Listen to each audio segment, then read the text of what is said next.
Coming to this session of Conversations in Conflict Studies. I'd like to start us off by respectfully acknowledging the Onondaga Nation, firekeepers of the Haudenosaunee, the indigenous people on whose ancestral lands Syracuse University now stands. My name is Evan Carnacelli. I'm a graduate assistant here at the Program for the Advancement of Research on Conflict and Collaboration, also known as PARC. And it's my pleasure to be hosting this presentation series. Today we're here with Dr. Matthew H. McLeskey. Matthew is an assistant professor of criminal justice in the Department of Criminal Justice at the State University of New York at Oswego, my alma mater actually.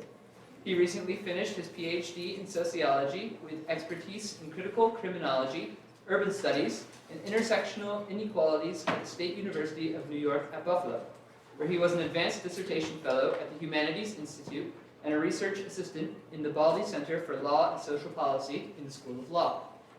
Broadly speaking, Matthew's research program focuses on the relationship between environmental crimes and harms and social inequalities, particularly how America's lead poisoning epidemic caused by dilapidated housing in segregated neighborhoods impacts the well-being of families and contributes to the school-to-prison pipeline. Today's talk, titled The Epidemiological Context of the Affordable Housing Crisis, focuses on how the causes and consequences of lead poisoning jeopardizes the housing security of low-income families living in disinvested neighborhoods. Matthew, thank you for being here today. Thanks.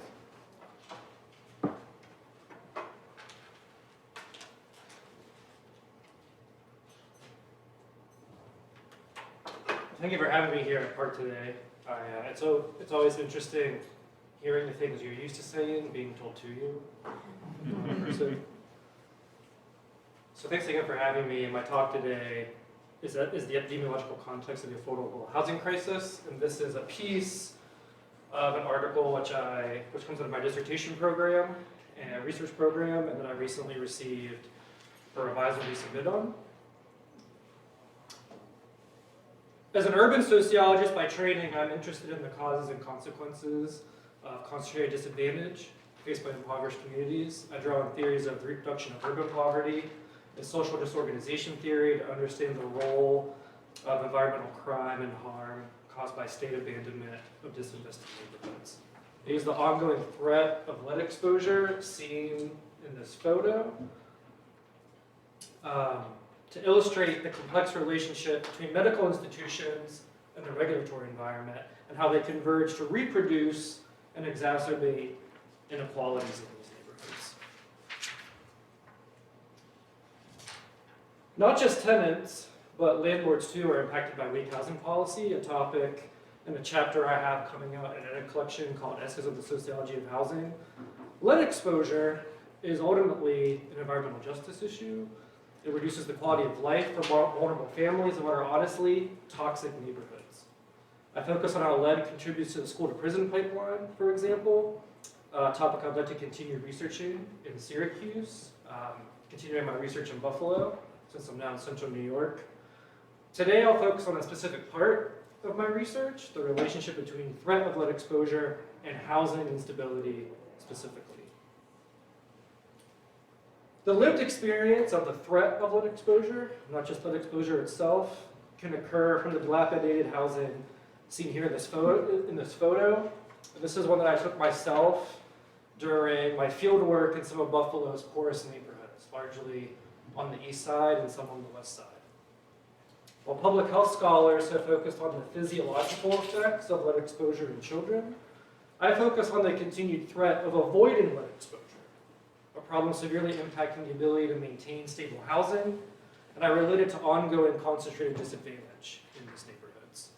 Using qualitative fieldwork methods, I show how lead exposure occurs not just due to landlord neglect, as we may customarily think about it, thinking about our kind of classic slublord narratives that we may have, but also due to limitations in the housing policy regulated by the state that should keep vulnerable citizens safe from environmental harms. So if you look at these two startling images, consider, especially if you're parents, how worrisome this would be for you. So the first image seems an obvious problem. Tap water should not be that color. Chipping paint on the other one might seem a little more benign. It's not aesthetically pleasing, but we may not necessarily worry about it. This, however, depending on the age of the paint, could be fatally toxic to children. Even when detected early, it can still cause a host of problems for families, and this is a problem across a host of America's Rust Belt cities. So we're going to think about this today, not just in terms of its health consequences, but also in terms of its social consequences.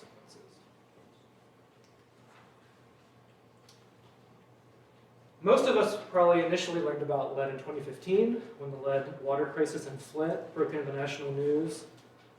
This was caused by a change in the city's drinking water source from Lake Huron to the Detroit River, and this jolted the public with revelations of the health impacts of America's crumbling infrastructure.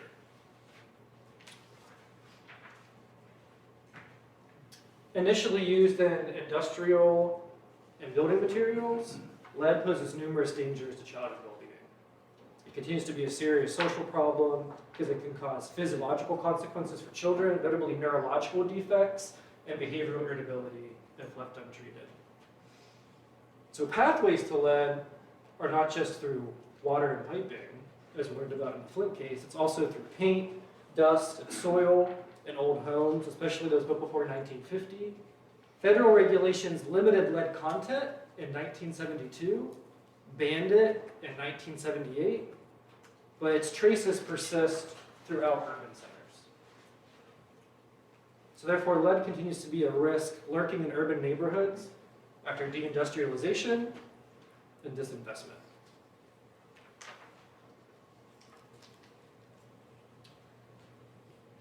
This means something incredibly important for America's affordable housing crisis.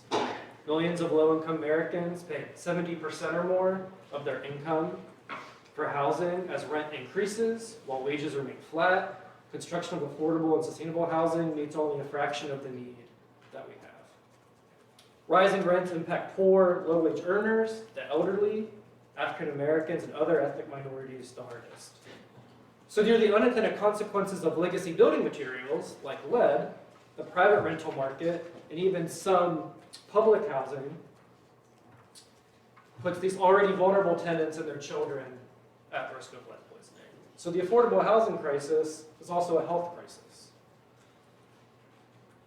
Lead poisoning in America might be viewed as synonymous with the Flint crisis, but it continues to be a largely silent epidemic plaguing the isolated, often minority-concentrated neighborhoods of America's cities. Lead poisoning remains a social problem with implications for racial justice, urban well-being more broadly, as it impacts housing inequality, crime rates, health disparities, and educational outcomes.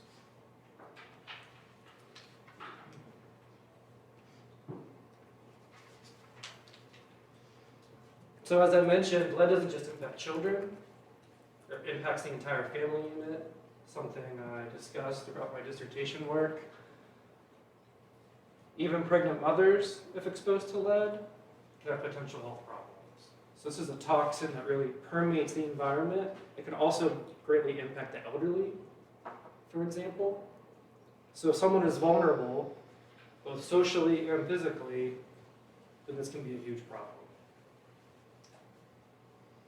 So for my project, generally, I sought to understand the broad role lead poisoning plays in impoverished communities. It impacts downward and upward mobility, family and community well-being, feelings of stigma, for example.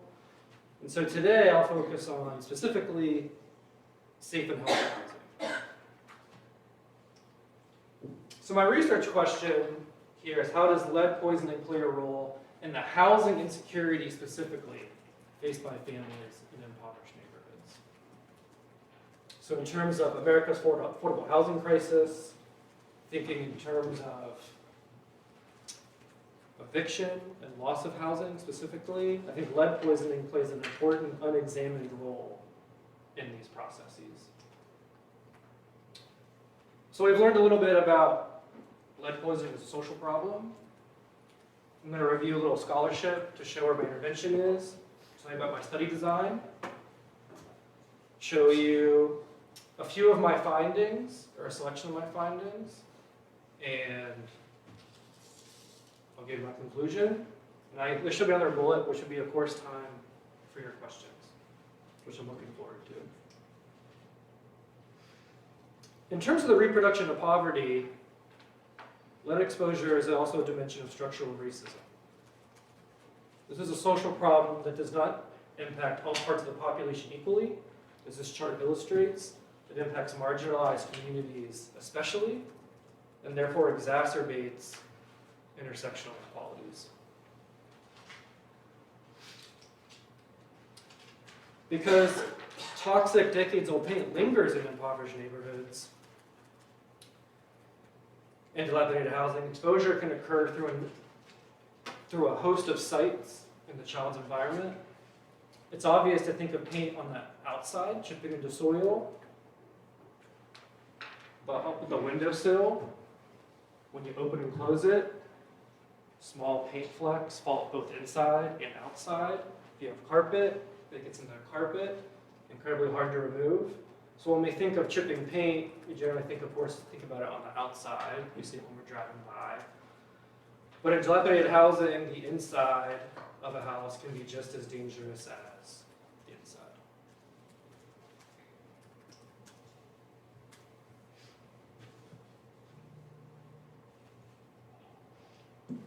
So this very helpful infographic that I wish I took credit for, but definitely borrowed from the American Academy of Pediatrics, gives us a sense of the steep financial and social costs of lead exposure.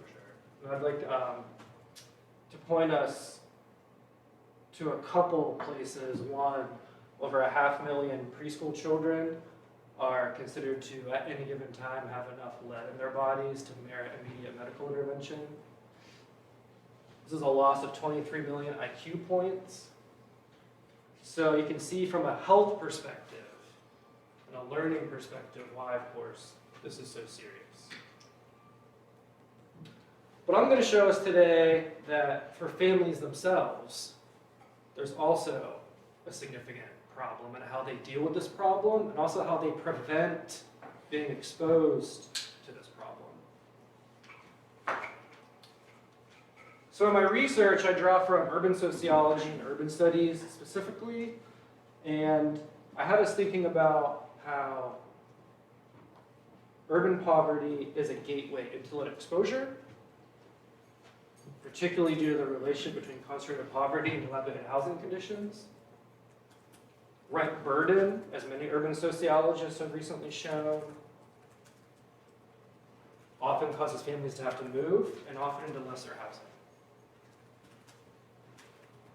Neighborhood effects literature tells us that these are neighborhoods that already have a whole host of other types of environmental and health problems. So in this case, lead is not unique.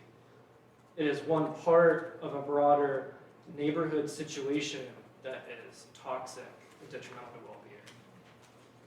Food deserts would be the primary example here, particularly when we think about spatial inequality, say like zip code by zip code or neighborhood by neighborhood. And then there's also an environmental justice dimension when we think about how vulnerable populations perceive the risks that they know about and what they do about their knowledge with those risks. So my intervention is how tenants and families experience lead exposure, how it impacts their housing stability and relocation, and then structurally, why they're likely to face threat of lead exposure. So as I mentioned, in terms of neighborhood effects, these are neighborhoods that already show profound amounts of distress. Take birth outcomes, for example. These are the neighborhoods where already you have a concentration of low birth weight or infant mortality. Environmental justice scholars have had us thinking for a long time about how vulnerable populations make sense of risk. And so in many cases, they're much more normalized to it and can navigate to it and are willing to accept the risk far more than we might expect. But as I'll show in my findings, parents often don't know how to make sense of it. They're not normalized to it, nor do they experience it in such a way where they immediately want to move. Often they're confused and don't know what to do. So in this way, lead is what we would call a disruptive event. It's life-shattering, and it causes profound amounts of acute stress in many ways. So this is research at the growing need for the nexus of poverty, housing, and the environment. But in my research, I have us thinking about less acute housing crises and more about prolonged and profound distress within the housing unit itself. So I unpack the distress and the confusion that makes housing unstable, even when families never even consider moving. So the housing site is a much more insecure site than we realize. Recently, scholars have had us thinking about lead and how it reproduces inequality. Waller, Sampson, and Winter a few years ago mentioned how sociologists have been slow to pick this up as an independent variable producing and reproducing inequality. So this is a graphic that I wish I had come up with from their article, but thankfully this came out right around when I started my dissertation, so it did make my dissertation a lot easier. So that was helpful.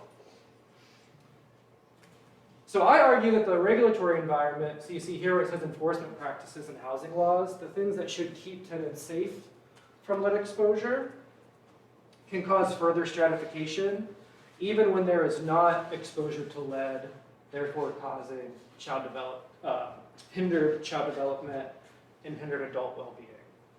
So in some cases, there's a missing pathway line from the regulatory environment to further social stratification, and that's how the threat of lead impacts housing instability. So to come back to my research question,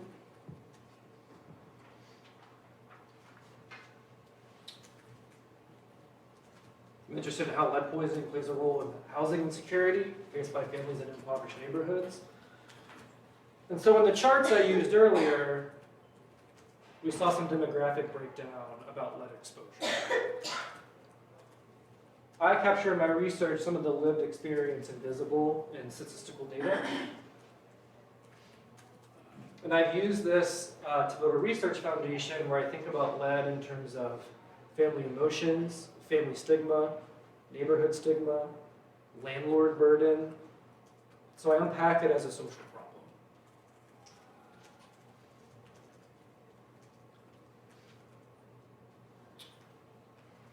My fieldwork was conducted in Buffalo, where I did my PhD.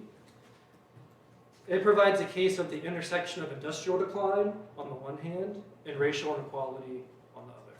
It contains poverty levels, segregation measures, population shrinkage, and lead poisoning rates similar to cities like Milwaukee, Cleveland, Baltimore, and Syracuse.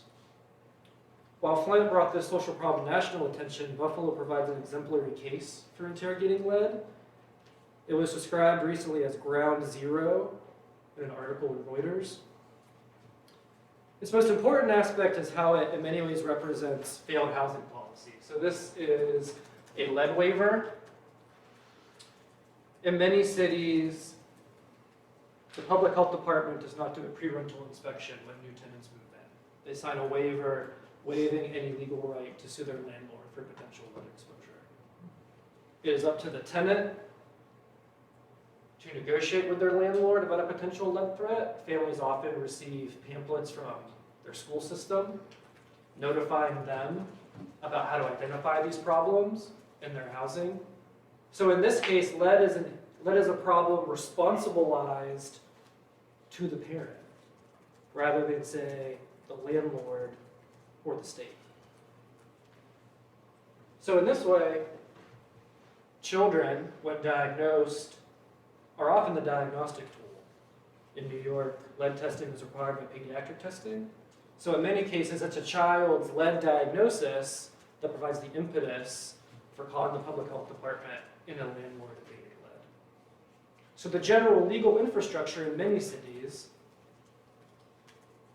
is one of what we could call secondary prevention. It's after the problem occurs, rather than primary prevention before the problem occurs. In many cases, the regulatory environment around lead can also vary wildly from city to city. often set by county health departments that oversee cities.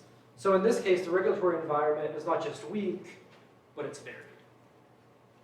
In the Q&A, I'm happy to talk about this more. This is Buffalo. So these are zip codes that have incredibly high risk and high rates of lead exposure. I did most of my research in these zip codes. This is Cleveland. To go back to Buffalo, Buffalo Main Street is the dividing line. Main Street in Buffalo plays a significant role in the history of its segregation, particularly with the historic East Side. So in Cleveland, you can see it looks more concentrated within the center. It's less bifurcated, but your red neighborhoods are also ones of concentrated disadvantage with high rates of lead. Does anyone know what my next slide is going to be? Syracuse. Very good. Everyone gets an A. So this is Syracuse. Not a city I know much about, but now that I'm in Oswego and close, what I hope to learn more about. You can look at maps across most Rust Belt cities, even ones with stronger and better housing policy than a place like Buffalo, and you'll still see this profound amount of concentrated disadvantage.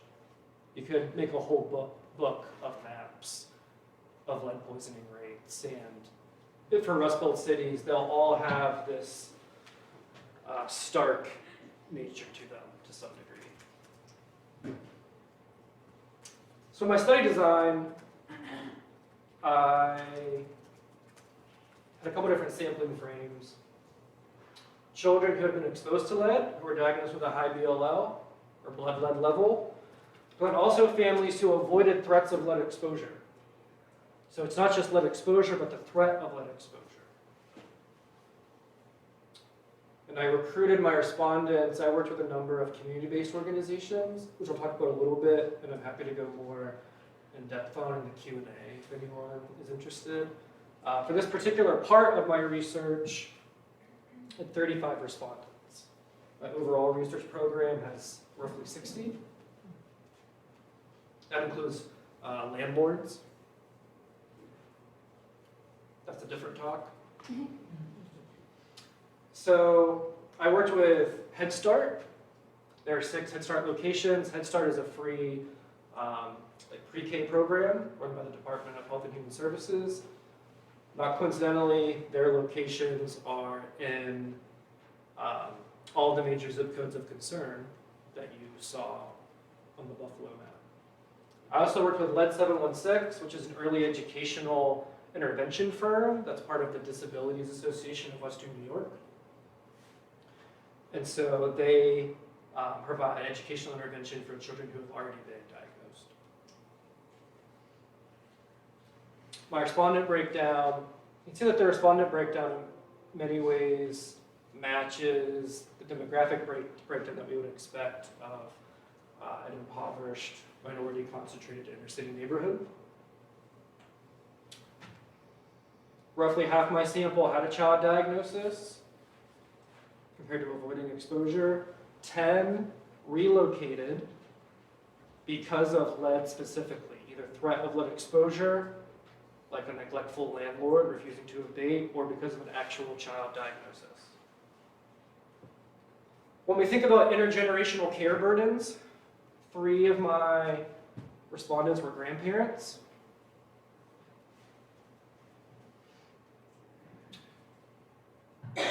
Thinking about the gendered nature of care work inequality, I mostly talk to mothers. I talk to couples together. I never talk to fathers by themselves.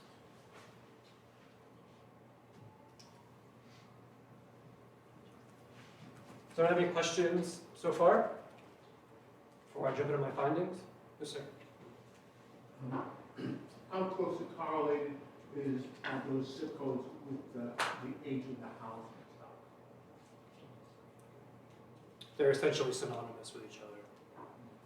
So this is a problem then throughout the northeast and down into the west? Yeah. In some cases, it's not so much the housing, the age of the housing stock, but the lack of renovation to older housing stock. It's not necessarily the age of the housing stock, but it's the lack of renovation to older housing stock. So say wealthier parts of the city, wealthy inner-ring suburbs, in old historic cities like Buffalo or elsewhere. You see this a lot in Philadelphia. It's not, you have old housing across the city, but it's the lack of renovation.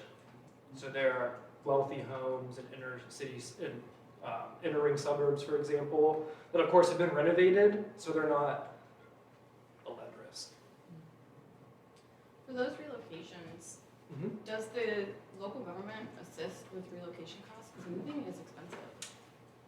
They can if it's a housing court case. And so which I'll talk about a little bit actually in my findings, when someone takes their landlord to court, or if the public health department takes the landlord to court, sometimes the judge will order an eviction. So in which case the family is displaced. So paradoxically, of course, let me jump ahead. Paradoxically, the judge can order an eviction to keep a family safe, but then they are safe, therefore, by being homeless, potentially. But in many cases, there are different pools of social service money, or like legal aid, that families can tap into. So it is there, but it's by no means guaranteed. It's not necessarily accessible. And then for your parent interviews, was it just the nature of your interview pool that you didn't speak to single fathers, or do you think there's something else? It seemed like in the working class families I was interviewing, the mothers were doing the brunt of the care burden. So you were interviewing caretakers, Yeah. less guardians? Both. Okay. Both. So like when I'd be at a Head Start location, it was almost always the mother picking up their child, or the family together. I would go to parent meetings and talk to families, but it was rarely ever just the father who was there to pick up. I mean, so in some cases I would talk to some fathers, but they didn't result in an interview. They didn't want to talk to me. They didn't know what lead was. They could have had a lead issue, but didn't know. So I did talk to some fathers, but they didn't end up in the sample. Okay.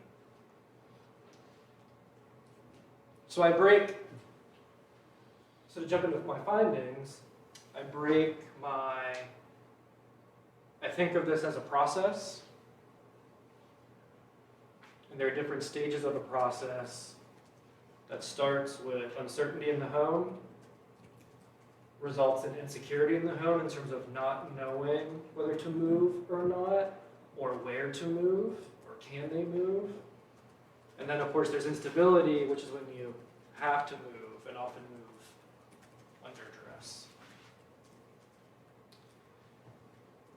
Families can have difficulty identifying lead problems. They can have conflicts with their landlord.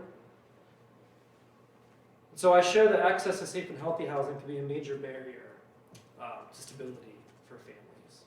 So through the cases I'm about to lay out, I'm going to explain to you the process of how navigating this environmental risk creates and exacerbates multiple forms of housing inequality. So to start, you could have a lead diagnosis in your child. You may see something like chipping paint that seems problematic. You feel anxious about your housing safety. In many cases, your landlord may abate it. It could be temporary. You don't know if they've abated it well or not.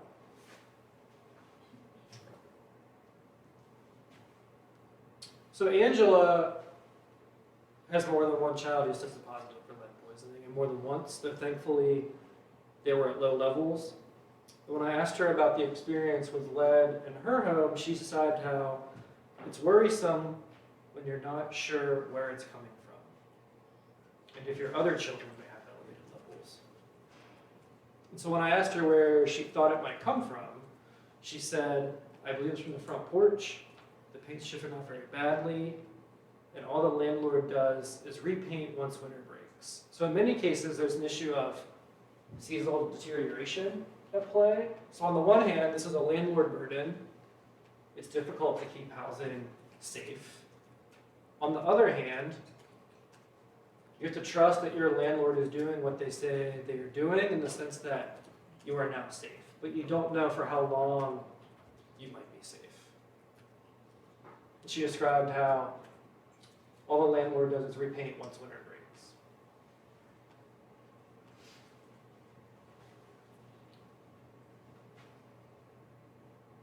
Now, what was disturbing enough about her case is when she said, I'm not sure where it came from. So she's not sure if she has other sites of lead exposure in her house. She didn't know how to talk to her landlord about it. She's someone who should have been calling the health department. So things start simple, it's just a basic case of uncertainty. Then they're going to get more complicated.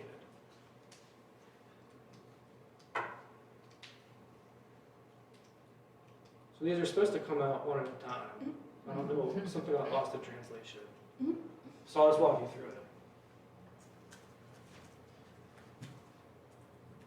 So when you have anxiety about housing safety, you call the health department. The health department can ask the landlord to temporarily abate lead. This can cause a legal conflict, either between the landlord and the tenant, or the landlord and the county health department.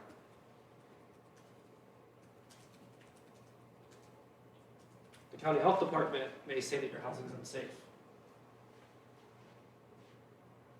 The landlord may all of a sudden find a reason for you to vacate, because abating this lead problem might be, the landlord literally may not have the money to abate this problem, or they don't want to. They don't want to hire people to do it. And then this chart, as a process, is going to continue to get more and more complicated. But Colette's case bears this out. So experiences with threats of lead can destabilize families so much and cause so much injury at both individual and social levels that low-income families tend to have nowhere, they have nowhere to displace their negative feelings, but back on the very neighborhoods that should bring them feelings of community and well-being. So Colette runs a daycare center on the west side of Buffalo, and she played a significant role helping her daughter raise her grandson, who has had repeated high blood lead diagnoses. Her daughter lives in an older, dilapidated home with a rental price much lower than average. So this is what a vibrant, healthy neighborhood or apartment complex in a very gentrified city might look like, as an example. And she described how her daughter and her grandson were living in a house that she said didn't feel was livable, but she also mentioned how her daughter got something that she could afford. And so as someone who works with children, Colette was alarmed when her grandson was not saying things like dad or mom, the things he should be saying for his age. Noticing potential signs of lead poisoning due to her career in childcare, she called the health department. The health department stepped in, helped her remove her grandson from the site of lead. In this case, it's too much to go over here, but in this case, there were also various kinds of hardship at play.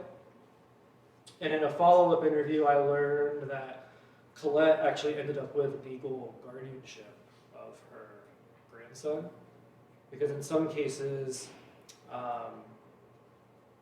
in very rare cases, CPS can be involved when there are repeated sites of lead exposure, and it seems like families aren't doing anything to prevent exposure.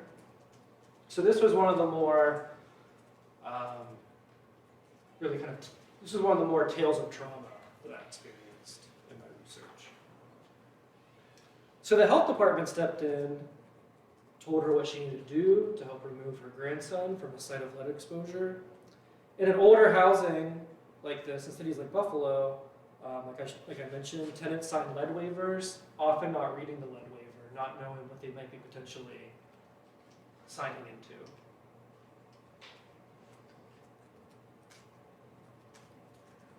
So when we talked, her grandson's lead level was at a 6. On a scale of 1 to 10, it should be at a 0. And there's no safe level of lead exposure. So at the time of our interview, he was growing again. By the time Colette became involved, when he was 16 months old, he wasn't and was only at 18.5 pounds. She described, so Colette, when talking about her daughter's situation, she said she was begging her to move and to look for a new house or a new apartment. And she very much focused in our interview when talking, she said, don't look for a home based on what Section 8 public housing might provide, but to focus on her children's health, and this was not her only child. So this lead poisoning nightmare could recur over and over. But what's interesting about this case is that Section 8 public housing will be much more likely to keep her daughter safe compared to the private rental market. But there's such stigma around public housing that her mom thought it would be worse. So in many cases, the advice she was getting wasn't really advice that would help her improve her situation. So her daughter was mired in a no-win situation between finding better, safer housing, even though none existed in her budget, especially without a housing voucher from social services. So she in turn blames the neighborhood itself for her family's problems, viewing it as a place to abandon as soon as possible due to a lack of knowledge about the city's broader attitude towards disinvestment towards certain neighborhoods. So this case illustrates how families may want to go, but they don't know how to, or they can't, and the forces making them move are more subtle than a landlord who chooses to suddenly evict them due to, say, multiple missed rent payments. So I mentioned it gets a little more complicated. So Colette's daughter's case is an example where someone is facing insecurity. I want to go, I don't know how to go, can I go somewhere else? Can I afford somewhere else? Eventually, this becomes an involuntary relocation or possibly an eviction. But Colette's case shows how this can be a cycle that recurs over and over, because if you're looking for housing under duress, you may end up in even worse housing that poses an even greater lead risk. So brace yourselves, because it's going to get worse. Next is when we're getting to housing instability. So Adele's a bus driver and she cleans houses. She lived in an older, dilapidated house. She rented an entire house. She was shocked when her children tested positive for lead poisoning. Her children played often at nearby Goodison Park, so that's why I have this park photo here. Notice the chipping paint. She discussed how her children would sit on her porch or in the nearby grass. First, this is a photo I took from field work as well. Not Adele's house, but one in the neighborhoods of concern that I showed you in that first map, the red map.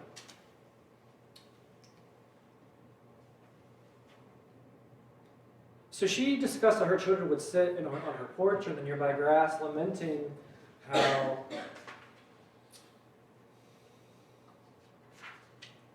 all they wanted to do was play outside, and she couldn't let them because she was fairly certain, and her pediatrician told her they thought that the local playground was her site of exposure. She said, I still think they don't know exactly how my children developed a high blood level. And so it was a big concern for their health because she knew that these can cause issues where people can develop potentially permanent learning disabilities. So she began the arduous search for new housing. Her absentee landlord lived in a rural suburb about an hour away.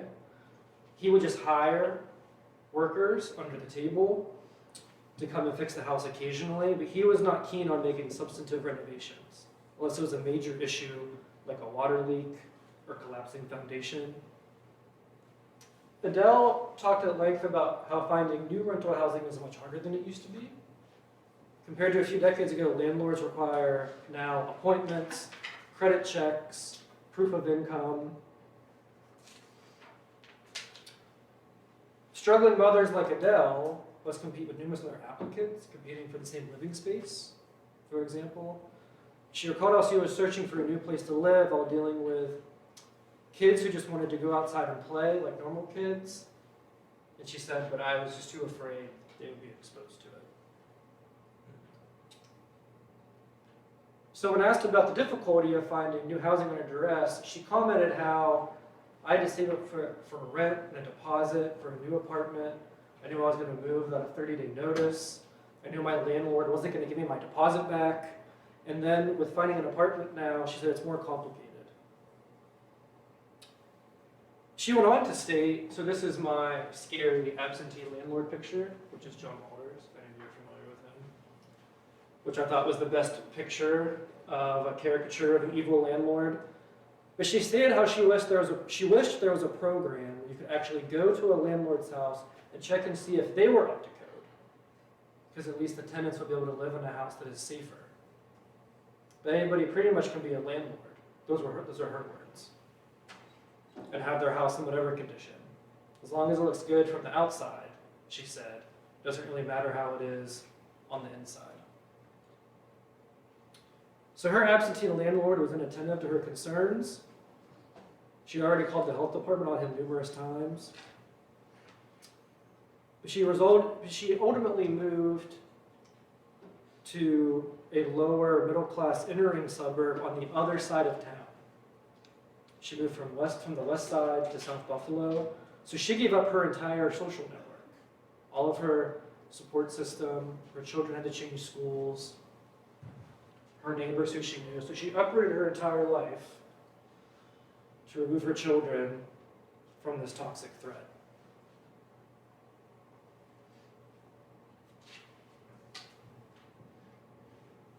So even though she said during her interview that her new apartment was what she called more updated, the decision, of course, was not without severe cost.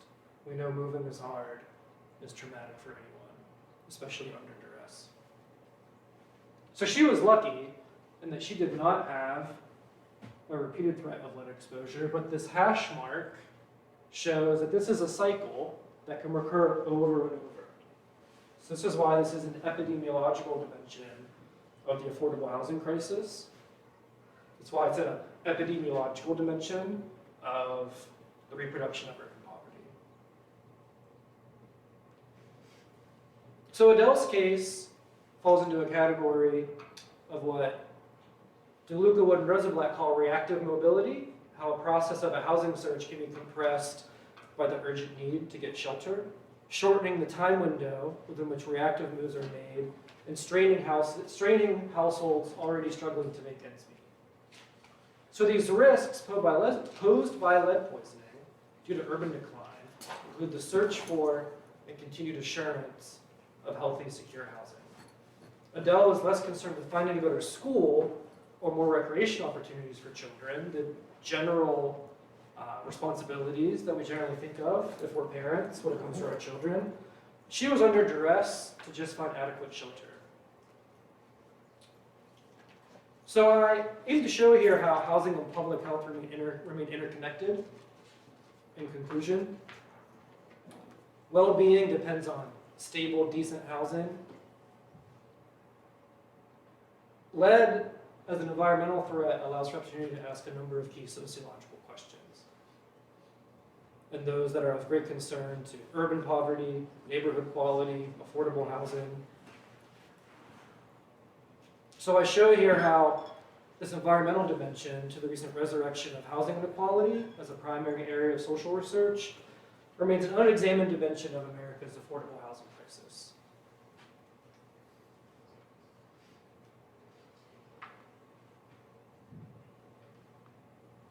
What I plan to keep unpacking in this chapter as I move forward with it is how it's difficult for tenants to know how to identify lead threats in their homes. And what's important is to think about how the affordable housing crisis entails not just obtaining housing anywhere, the ability to stay in your neighborhood, but it also, so that would be the front end, it also means on the back end the freedom to maintain housing anywhere. So in terms of America's affordable housing crisis, which we think of as so very much defined by housing churn caused by eviction, there's a lot going on within houses themselves that makes it difficult to maintain housing anywhere. And so that's what these findings unpack. And I'm really interested in hearing your questions. Thank you.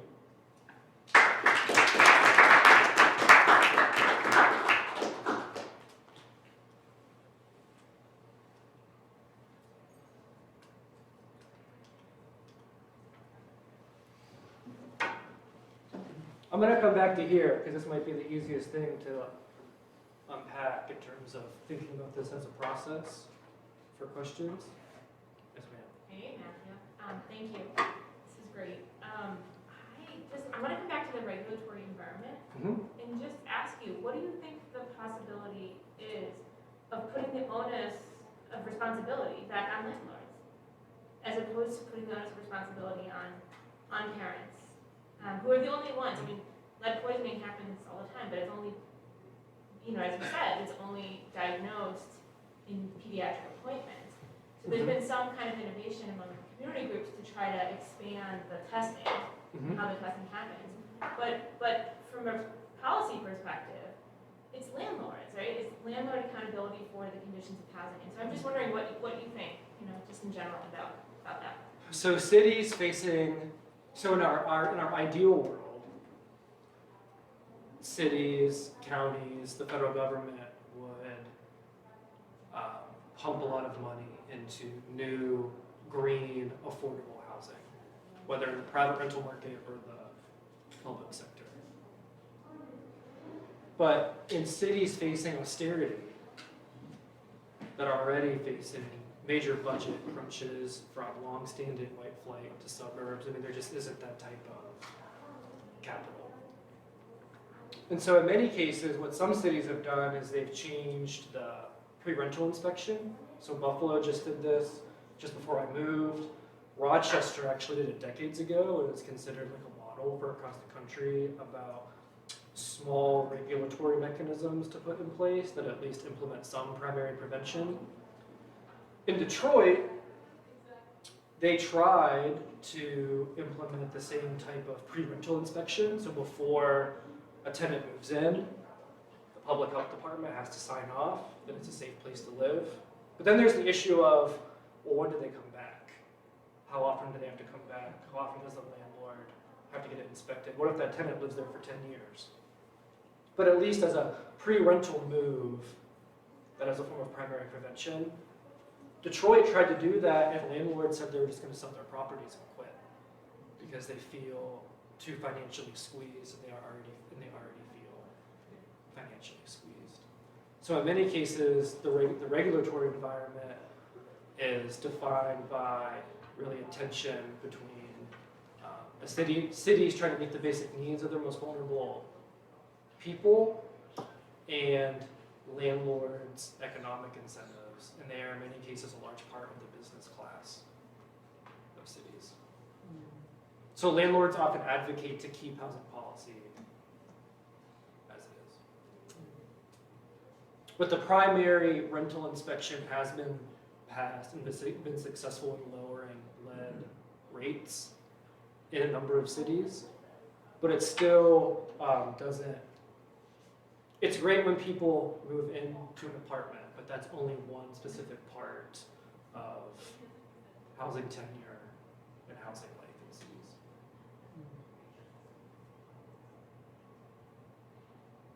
Yes, sir. Yeah, I was wondering about how tenants react to, like, when they hear about that there's a lead threat in their home and things like that. Is it universal where maybe, because I know a lot of those cases you had, like, they were taking action, right? They were concerned, they were taking action. There are other cases of where, like, well, lead isn't that big of a concern, or, oh, well, right, just toss the goes in the trash. So many slides. So if you come back here, whether it's a child diagnosis or the avoided exposure, so only 10 of my 35 respondents actually relocated. So that means 25 did not. And Angela's case, the first case I laid out, very much exemplifies how tenants just trust their landlord. She had a landlord who did try to fix the problem, but really without calling the health department, which can make things very tense. You just have to trust that your landlord has fixed this problem. And so she went through like a couple cycles of children testing positive, landlord fixes the problem, blood levels go back down. This happened across multiple children over a number of years. So she's in this situation where it never gets bad enough for her to think, oh, I have to move, or to call the county health department. And so for some families with low education, I mean, they're very trusting of authority figures, or in some cases they just don't understand the gravity of the problem. So her case very much defined a decent chunk of my sample where families or one single parent, they know it's a problem, but they think it's gone away. It really does not go away. Or it goes away seasonally the next year, especially after a really bad winter, it comes back. So there are different types of cycles that are occurring across the different dimensions of the broader cycle that I laid out. Yes, sir. Yeah, thank you so much for this talk. I think maybe related to this, I was wondering if you could come back to this question of CPS involvement. Oh, yeah. So extremely disturbing and enraging that families would be getting punished for living in these devastating conditions, especially as you're just explaining, when some families may believe the problem has been addressed or really not have other options to move their families into safer conditions. So I was wondering if you could talk a little bit more about how policing of families becomes another way they get punished in this context. Sure. So that was the only case in my sample where that occurred. Yeah. But there were other families who were concerned that if they didn't fix this problem, either by moving or having a landlord fix it, they were afraid that would happen to them. So that was a theme running across my data. They're not really data, they're narratives and stories because they're people. But so more, it was the fear of CPS in many cases. That was the only case where CPS was actually involved and the parent lost legal custody to the child's grandparent. And so in that particular case, there were drug issues, lack of employment. So it was in many cases like your kind of classic poverty case. So lead wasn't the cause of the CPS intervention. It was part of a broader story, but one that to social services makes it look like with other elements that you are a neglectful parent. So it's not enough, repeated exposure isn't enough to lose your child, because eventually that falls on the landlord. So in which case a judge, so that's a situation where something like here, like in a housing court, a judge may make you move if your housing is unsafe and unstable, but you won't lose your child. So for her, it added qualitative texture to her already problematic situation. But it wasn't interesting for me. It's been one of the interviews I draw more from because it shows how lead is part of a broader story of concentrated disadvantage and poverty. So even when it's not always the primary variable, it's part of what is happening in these narratives of poverty and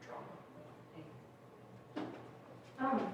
I was also wondering if we could talk more about the landlord-tenant conflict. Like, what were the experiences of people who did, in your sample, have to go to these courts? Were there any types of face retaliation for getting the health department, or just like, what were some of those experiences when they did end up in court? Speaking of these. So oftentimes, tenants do not pursue housing court. So it's only a small fraction of cases that end up in housing court, particularly over lead. One case I can think of particularly that wasn't in this presentation, but I do mention in this article, was that a family really wanted to take their landlord to housing court, and they were about to, but they found another apartment in the same neighborhood, and so they decided just to move rather than pursue legal action. And so that's a case that in many cases defines the sample. And so tenants either can't afford it, or they don't think it's worth it, or they're in such an acute situation that there's not enough time. But that case that I mentioned was interesting because concurrently, the father worked in construction and electric. He did some rewiring in the apartment. And so then their child was diagnosed with lead. So his landlord took him to court arbitrarily over something he told him he could do, which was rewire some electric, but he didn't have it in writing. And so his landlord retaliated and took him to court for something before, trying to drive him out before he could take him to court. The tenant could take him to court for lead. So in many cases, they skirt around housing court as much as possible. But I did have a couple cases where the judge orders an eviction to vacate the premises because it's unsafe. And so I had one or two cases who spent some time in homeless shelters because they were living in toxic housing. So in many cases, the justice system is aimed, we think of the justice system as helping families, and in some cases it may, but then it causes a whole other host of problems. Mm-hmm. I'm really glad that this has been brought up. Thank you for your incredible presentation. Yeah. I volunteer Thank you. for a community dispute resolution center in Michigan, and we run a pretty successful addiction diversion program. Mm-hmm. And I wonder, I have two questions. So first of all, where do you think your research is going to take you? And second, participating in those landlord-tenant eviction mediations, usually the resolution is, we're mediating and negotiating the move-out date, which isn't really, it's not really fixing the systemic problem. So I wonder, in New York State, did you focus at all on the role that community dispute resolution centers play in resolving those disputes between landlords and tenants? And if so, would you think that taking those cases out of housing court would be a little bit more productive if landlords and tenants would have, a safer environment to kind of work their So what's interesting about Buffalo, when I was doing my research, and as I understand it, is still the case, there's no centralized tenant advocacy organization or like tenants union, and so there is no collective effort of tenant advocacy like you see in other cities. And so my understanding is that there have been no formal mechanisms of dispute resolution other than housing court. But in many cases, people try to avoid it as much as possible. Or unfortunately, the housing court is operating at a slower timeline than they need in terms of the duress and hardship that they're facing. So I didn't encounter any of that in my research, and I didn't, in another part of my research, which was more on the landlord experience, landlords never mentioned that. They all talked about how they thought the regulatory environment was burdensome and how they feel financially squeezed. And there are different kind of tactics and strategies for kind of splitting the difference between keeping housing safe and keeping tenants happy. So say like coming in and like if you're my landlord and I call you and I'm like, hey, I clogged my toilet again, and maybe you come in and you fix 2 or 3 different problems when you're there, you know. So it's like you say you're just touching up. If you see some flaking paint, especially on the outside, I don't even know you're out there. So in many cases, landlords are abating lead problems and they never tell their tenant. So it's good, they're abating lead problems, but it's bad because their tenant doesn't even know they're living in a place that's somewhat toxic. So my data shows that landlords pick very strategic, kind of off the books type strategies because they really try to avoid public health inspections. And there's also an inspector shortage in many places. So, I mean, whether it be the justice system or medical institutions, they're operating sometimes at a slower pace due to overburden than you need. In terms of where my research is going, I worked with the Partnership for the Public Good, which is affiliated with Cornell University. They have like a downtown Buffalo office, and so they helped with some of my research, particularly getting me a lot of like city policy documents that I otherwise wouldn't be able to get my hands on, and helped me do a little bit with meeting tenants. Most of the tenants I talked to, I met through the 2 organizations I mentioned, but there were some other ways that I met some families, and PPG helped with that. And they talked about kind of drawing up some policy findings from my research, and so they work directly with the city of Buffalo on policy recommendations and other community partners. So I think like any academic, you know, I would like to see my work have some good public policy impact, even if it's at the local level. The other part of my research that's a little more advocacy oriented is I focus a lot on stigma intervention and stigma amelioration around lead. Because especially after Flint, families now, like they hear their child has a lead diagnosis and they freak out, and it's bad, but if you can get it lowered, then the child will probably be okay. So like for example, in Flint, there's lots of news articles about like the Flint generation, but in Flint, those children, the water was treated or they bust bottled water in soon enough that in many cases, those children's lead levels return to normal.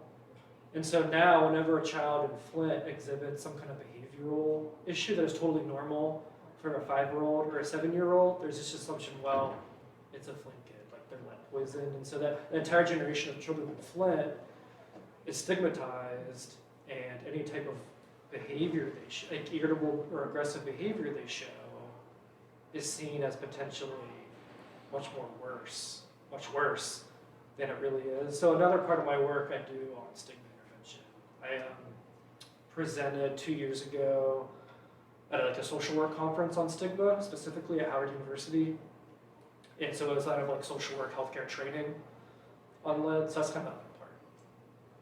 I think that's gonna have to be our time for today, but thank you so much for all your questions. I know I have some follow-up questions, Matthew as well. And feel free to keep in touch with us here. We're gonna be, this whole session was recorded, both audio and visual, and I hope if there's some interest, you can either reach out to me or anyone at the park office, and I can email the link to you personally before it goes up on our website within the next 2 weeks. So thank you all for coming, and especially thank you to Matthew for Thanks for having me. very informative, and